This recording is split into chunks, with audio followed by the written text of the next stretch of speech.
buried, broken, but not done.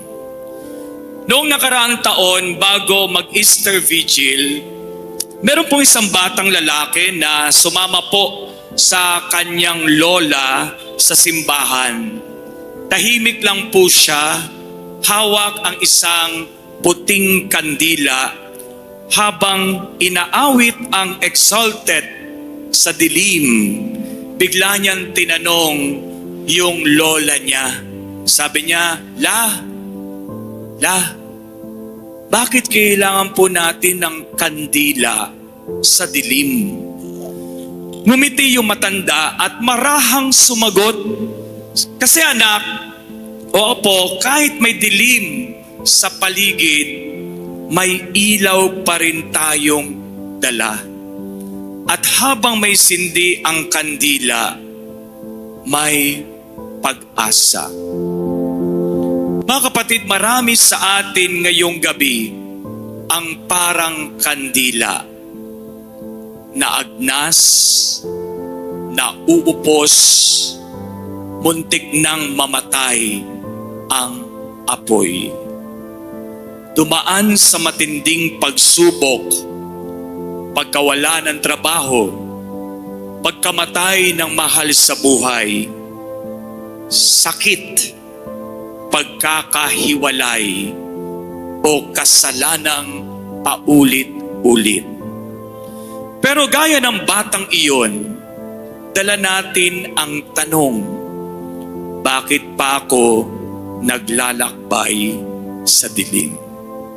At ang sagot ng Diyos ngayong gabi, dahil hindi pa tapos ang liwanag mo at hindi pa tapos ang plano ko para sa iyo.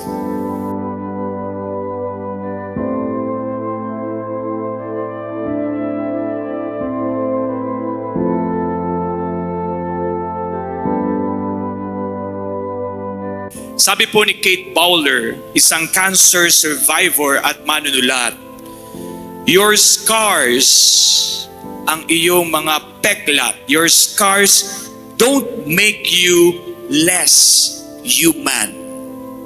They make your story more sacred.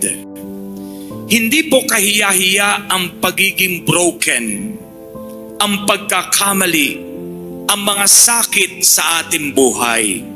Iyan ang patunay na hindi tayo bumitaw sa Diyos kahit halos pakiramdam natin, hindi na natin siya maramdaman.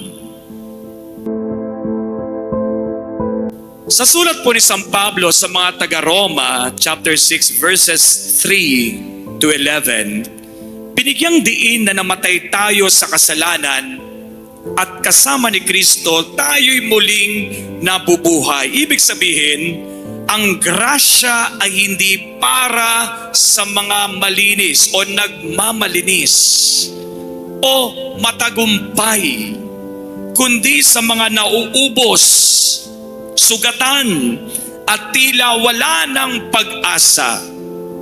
Sa Isaiah chapter 55, tinatawag tayo ng Diyos kahit tayo'y uhaw, kahit wala tayong kakayanan, kahit wala tayong maialok.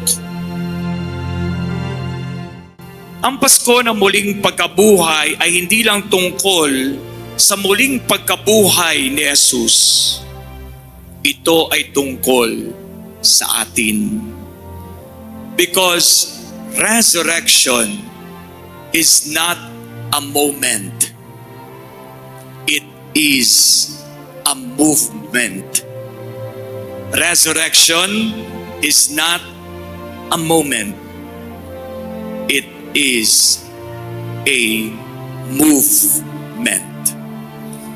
It's God whispering to you tonight, you may be buried, you may be broken, but you are not done. Hallelujah! Christ is risen, and so are we. Amen.